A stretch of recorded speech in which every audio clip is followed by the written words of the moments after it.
Hi, my name's Isaac and I'm from Kiosk. Today I'm going to show you how to share a Klipfolio dashboard onto our Kiosk content management system so you can show your dashboard alongside other announcements and content you want to share with your internal team. So we're going to start out by going to our Klipfolio dashboard. We're going to get a shareable link. Publish link to dashboard.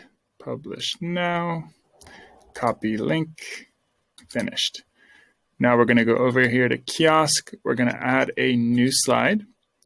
We're going to select any website option here. And with this, we can just drop in any URL. And then we're going to select the duration we want it to show on screen.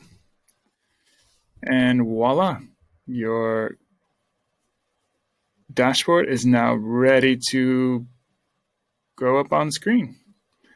I hope this has been helpful, and thanks a lot for watching. Have a great day.